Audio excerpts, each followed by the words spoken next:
Welcome to another episode of the Marathon. Life's not a sprint, it's a marathon. My name's Mare, and this is gonna be part 1 of 2 of a Q&A because as I filmed this video, I realized that it would be like 30 to 40 minutes because there's A, so many questions, and B, so many questions about dating that I wasn't expecting, and that's gonna be a whole second video. So this is going to be a ton of questions from you, and then part 2, which I'm gonna film as soon as this one is up, will be all the dating questions, so stay tuned for that. And thank you to everyone who submitted questions. I recently said, I'm feeling frisky, let's do a Q&A. And then like 98% of the questions were about dating, which I totally shouldn't have been surprised about, but I was. So this is gonna be part 1, all of your just like rando super awesome questions, and then part 2 will be the next video. So let's get into it.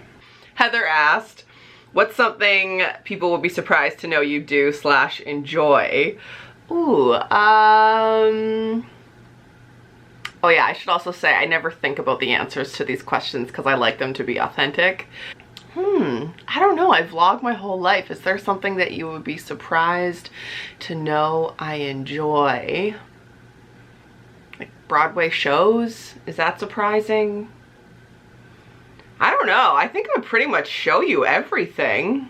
Yeah, actually, Heather, I don't think there's anything that you would be surprised to know that I like. Huh. Throwing out stuff. I really like to purge things, and I'm very good at it, and I'm ruthless, so much so that multiple friends have had me come over and sit on their beds while they try and purge their closets, because I'm like, nope. I don't know. I don't think so, girl.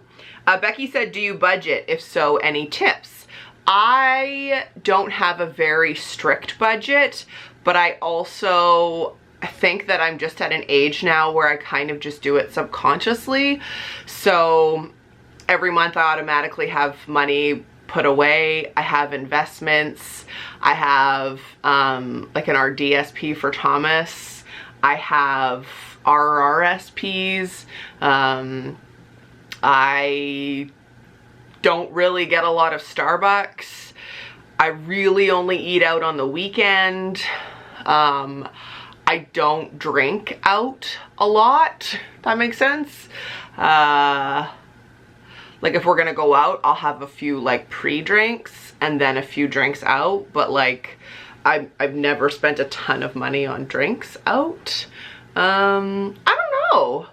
I don't have a very exciting like social life, so maybe that helps me budget. I don't buy a lot of stuff for Thomas. I don't buy a lot of, I have actually one way that I budget is like I have a rule. If I'm bringing anything into the house, I have to be taking something out as well. So like either sell it or give it away or throw it out. And that stops me from buying stuff a lot of the time. I don't just mindlessly shop anymore. I usually have like something in mind. Yeah, I don't know. I feel like because I have so many like savings and investments and things, I own my own house, like, so once I pay all my bills and my mortgage and stuff, I don't know. I think I'm just, it's just being in your 30s. I don't know. I don't have a lot of frivolous purchases. I'm not like a keep up with the Joneses kind of gal. Yeah, I like to stay in my lane. Kyla asked a question that no one's ever asked me before. Does anyone in your life feel negatively that you vlog? If they do, they've never said so, but I'm a pretty good reader of whether or not people want to be in the vlog. Like I get a lot of comments about like, why have we never met your siblings? Well, I don't think that they want to be vlogged. They've never shown an interest. My sister-in-law like jokingly asked my brother if he would do a Q&A with me when they were there this summer, and he was just like having none of it. So I try to just be super respectful and mindful. I don't vlog a lot around other people or when we're in a group, which you've noticed too. If I'm out, I try to be in the moment and not have my camera out, which I think makes me like less of a vlogger, but it makes me more of a present human, and I'm okay with that. And I always ask people if they're okay being in the vlog, and I would never expect someone not to be, and I try to be super respectful. Like, you see Thomas, but you don't see him a ton. You see my family and friends, but you don't see them a ton. So I just try to be like very mindful that vlogging is super effing weird. And, but no one's ever been negative about it, which I appreciate.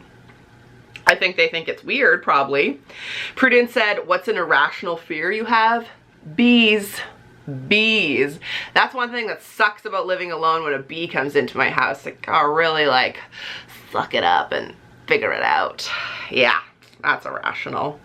Shannon said, do you ever get caught up mindlessly watching YouTube? If so, what types of videos do you usually wind up watching? I get caught up in YouTube vortexes. I do, but I wouldn't say like it's a kind of video. I'm pretty loyal to my subscription list, and I usually check that out. But I also, one vortex I probably get down is like late night talk shows, because I don't have cable. So I like to watch, you know, the Andy Cohens and the Kimmels and the Fallons and the James Cordens, like that sort of thing. Yeah. That would probably be my thing. But I'm pretty loyal to my subscription list. I got some questions about like a day in the life of Thomas. An updated one, because I haven't done one in years. So I will do that. I really like that idea. And questions about his transition, because he aged out of OSNS in May. So I'll put those two together in a video. But it's going really like leaps and bounds amazing. Like, things that we could never get him to do, he is almost mastering. It's unbelievable. Ashley said, is this always how you see your YouTube channel, or do you think you'll switch up the style? Well, this is a fun fact, Ashley. So this will be, we're almost at 400 daily vlogs, but I have about like over 1,100 videos on my channel. So cut to 400 videos ago, I actually messaged some like OG marathoners and said, like, can you take this little survey for me? What do you like about my channel? What do you not like about my channel? Because I was feeling very directionless. Like, do you want it to just be the special needs, just the mental health, just the entrepreneur, just beauty, blah, blah, blah.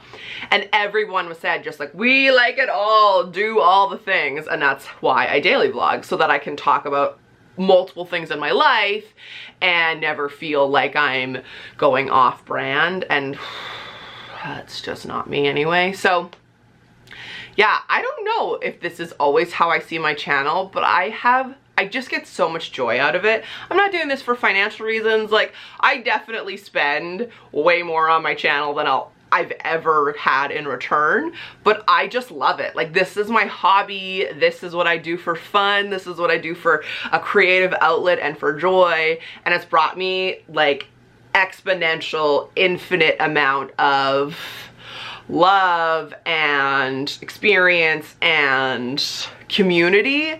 I don't see it changing anytime soon. I would love it to grow. I would love to build the marathoner community. I would love to reach more people. But yeah, I don't know. I'm really happy with it right now. So no plans to change it. Ashley said, do you like scary movies, thrillers, spooky things? Hard pass. No, I do not. Patty said, what's your guilty pleasure? Music, TV show, movie, and food. Besides chips, LOL. Chips are definitely my guilty pleasure.